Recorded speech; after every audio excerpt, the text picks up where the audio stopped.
Dipersembahkan oleh Wadimor, tentu sarung kita.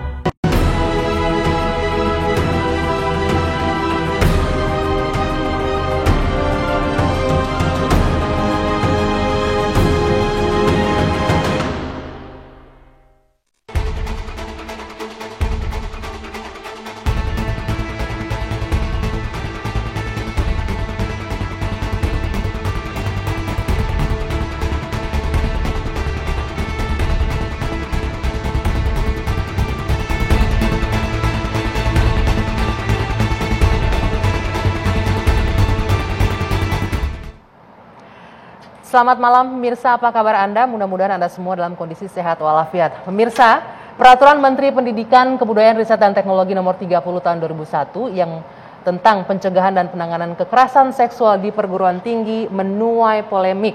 Ini menimbulkan kegaduhan dan juga menimbulkan kontroversi.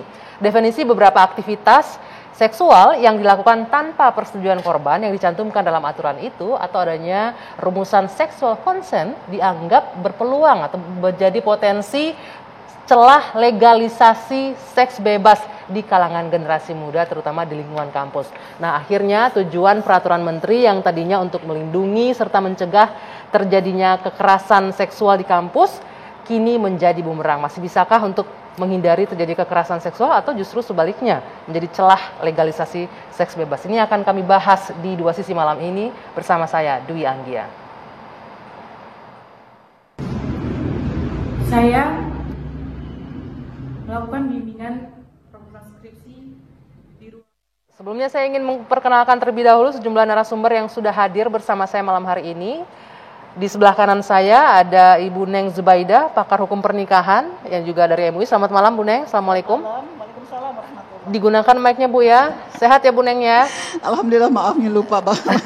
Terbiasa ini. Iya. Assalamualaikum warahmatullahi. Waalaikumsalam. Di sebelah ujung sana ada Haikal Hasan, dari Ketua Majelis Keluarga Indonesia. Selamat malam. Selamat malam, Assalamualaikum. Waalaikumsalam. Dan sebelah kiri saya ada Mbak Feni Siregar, ini aktivis perempuan. Selamat malam Mbak Feni. Selamat malam Mbak Anggi, Assalamualaikum warahmatullahi wabarakatuh. Waalaikumsalam warahmatullahi wabarakatuh. Dan juga tergabung secara virtual bersama saya malam hari ini ada Mbak Esti Wijayati, anggota DPR RI, Komisi 10 dari PDI Perjuangan. Selamat malam Mbak Esti.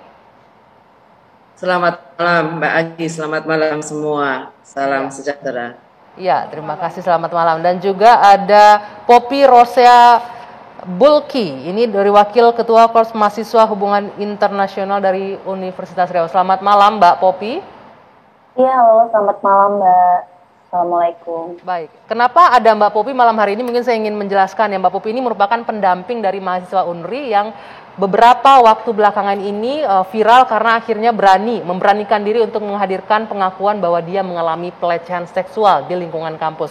Nanti kita akan berdiskusi lebih lanjut mengenai hal ini, tapi sebelumnya saya ingin menghadirkan terlebih dahulu cuplikan pernyataan dari korban pelecehan seksual dari UNRI berikut ini. Saya melakukan bimbingan program skripsi di ruangan dekan Fisip UNRI. Di dalam ruangan tersebut kami hanya berdua, tidak ada orang lain di dalam ruangan tersebut selain kami. Lalu setelah bimbingan proposal itu berjalan dengan lancar, saya hendak berpamitan dengan Bapak Syafri Harto. Ketika saya ingin menyalin Bapak itu untuk berpamitan, namun beliau langsung menggenggam kedua bahu saya, mendekatkan badannya kepada diri saya, lalu beliau menggenggam kepala saya dengan kedua tangannya. Setelah itu ia mencium pipi sebelah kiri saya dan mencium kening saya. Saya sangat merasa ketakutan dan saya langsung menundukkan kepala saya. Namun Bapak Syafri Harto segera mendongakkan kepala saya dan ia berkata, mana bibir, yang membuat saya sangat terasa terhina, membuat saya terasa. Baik, itu adalah cuplikan yang bisa kami hadirkan, mungkin agak sedikit tidak nyaman juga untuk didengarkan bagaimana pengakuan dari korban dugaan pelecehan seksual ini dipaksa adanya tindakan yang melecehkan yang dialami. Nah, sebelum saya masuk ke diskusi mengenai peraturan Menteri Pendidikan dan Teknologi ini adalah tujuannya adalah untuk memberikan perlindungan, mencegah terjadi kekerasan di lingkungan kampus khususnya. Nah, sebelumnya saya ingin berbincang sedikit dengan pendamping korban mahasiswa UNRI ini, ada Mbak Popi. Mbak Popi, selamat malam. Ya, halo, selamat malam, Mbak. Ya, Mbak Popi, boleh nggak diceritakan? Ini Mbak Popi kan berinteraksi langsung dengan korban si mahasiswi ini. Benar. Bisa nggak diceritakan apa akhirnya yang membuat korban memberanikan diri, mempunyai kekuatan untuk berani menceritakan pengalaman atau pelecehan yang dialaminya ini? Baik, terima kasih Mbak atas kesempatannya. Saya merupakan wakil ketua dari Kops Mahasiswa Hubungan Internasional Universitas Riau. Jadi tepatnya kronologi kejadian tersebut terjadi pada tanggal 27 Oktober tahun 2021. Kami dari Komahi itu sendiri mendapat laporan itu H+1 kejadian. Jadi keesokan hari pasca kejadian tersebut kami mendapat laporan dan laporan itu masuk ke tim advokasi. Nah, jadi tim advokasi di sini yang mengurus kesejahteraan mahasiswa. Nah, dari pengakuan korban, semua kronologi pelecehan tersebut sama persis sama apa yang ada di video, ya Mbak ya. Yeah. Nah, kemudian korban juga bilang sudah menghubungi pihak jurusan. Namun belum ada tanggapan dari pihak jurusan. Lalu di sini korban merasa trauma, adanya kekhawatiran dan ketakutan karena kejadian ini terjadi saat bimbingan proposal, di mana seharusnya korban sudah berada di akhir masa akademinya gitu ya Mbak ya. Jadi ada rasa kekhawatiran nih bagaimana kelanjutannya, terus juga trauma akibat pelecehan yang dialaminya. Nah, kemudian kami memberikan dampingan mulai dari keberadaan korban di rumah maupun di tempat kerja korban. Jadi anggota dari Komahi, dari advokasi itu selalu mendampingi setelah tahu adanya kasus pelecehan yang dialami oleh korban tersebut. Karena korban merasa tidak aman dimanapun dia berada, jadi kami akhirnya pakai shift bergilir untuk menemani korban selama dia kerja dan juga mengantar sampai korban pulang begitu. Mbak Popi, nah, ya maaf saya potong sedikit. Mbak Popi, benar nggak ada intimidasi yang diterima oleh korban dari pihak kampus, entah itu dari dosen atau pembimbing lainnya? Kalau misalnya intimidasi dari terduga pelaku itu tidak ada intimidasi karena memang komunikasi yang itu langsung diputuskan. Jadi komunikasi korban dengan terduga pelaku saat ini itu diputuskan semenjak kejadian. Nah, korban itu mengalami kasus pelecehan itu mulai dari jam 12.30 ya, mereka bersama di ruangan itu melakukan bimbingan. Dan laporan pertama kali itu kepada salah satu pihak jurusan itu pukul 3 sore. Nah, sejak itu sudah tidak ada lagi komunikasi antara korban dengan terduga pelaku. Namun, terduga pelaku itu sempat ingin menghubungi korban dengan nomor lain, tapi tidak diangkat, di-reject. Dan di situ baru masuk pesan dari terduga pelaku, kok telepon Bapak di-reject, gitu. Nah, setelah itu langsung diblokir karena adanya rasa traumatik pastinya ya. Mbak, terus juga terduga pelaku itu meminta kepada pihak jurusan untuk memfasilitasi agar bisa bertemu dengan korban.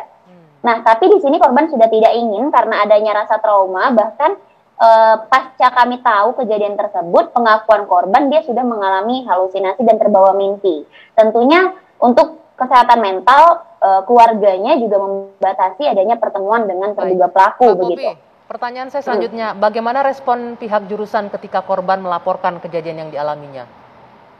Baik, jadi korban itu pergi bersama dua kerabatnya yang juga sepupunya ke rumah salah satu pihak jurusan gitu ya, Mbak ya.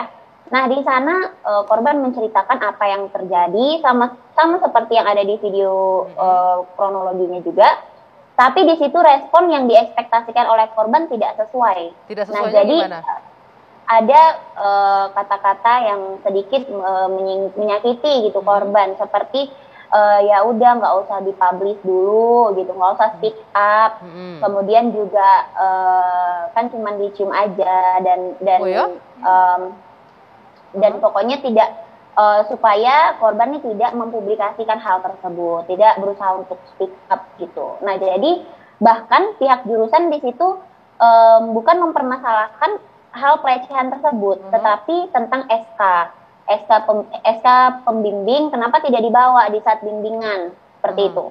Nah hal ini yang pada akhirnya membuat korban tidak merasa aman setelah berkomunikasi dengan jurusan dan baru menghubungi kami dari Komahi. Nah kami di sini memfasilitasi korban sebagaimana maunya korban gitu Mbak. Karena jauh sebelumnya kami juga sempat ya ingin menghadirkan psikolog. Jadi kami dari Komahi mahasiswa-mahasiswa di sini iuran untuk mencari pendamping psikolog. Dari Jadi pihak nggak ada kampus dorongan sendiri sekali. selain respon pihak jurusan yang menyebutkan ya udah tidak usah dipublish, ya kan cuma dicium aja. Ada tindakan lebih jauh lagi nggak yang mungkin sekarang setelah ini keburu viral muncul di publik? Ada nggak tindakan dari pihak kampus yang membantu korban sejauh ini hingga saat ini? Kalau dari dosen-dosen dari hubungan internasional pastinya memberikan dukungan support moral kepada korban supaya tetap melanjutkan pendidikannya gitu ya Mbak ya. Dan saya rasa dosen-dosen di hubungan internasional juga sportif tapi tidak mau terlalu ambil karena juga kasus ini sudah masuk ke Polda dan kepolisian. Jadi dosen-dosen tidak ingin terlalu ikut campur terkait kasus tersebut. Jadi dari jurusan juga tidak ada sikap yang clear, tapi memberikan dukungan moral. Gitu. Baik. Terima kasih sekali Mbak Popi sudah berbagi bersama kami malam hari ini mengenai apa yang dialami oleh rekan Anda. Dan sebagai update ini pelaku atau terduga pelaku ini sudah dilaporkan ke pihak kepolisian ya dan sudah masuk ke tahap penyidikan. Baik. Terima kasih sekali Mbak Popi sudah bergabung. Selamat malam. Sampaikan salam kami ke rekan Anda yang menjadi korban. Tetaplah kuat, berani bersuara dan mudah-mudahan mendapatkan keadilan selain ini masuk ke proses kepolisian. Terima kasih, selamat malam. Selamat malam. Terima kasih Mbak. Ya, dua sisi masih akan kami lanjutkan pemirsa usai jeda saat lagi. Tetaplah bersama saya.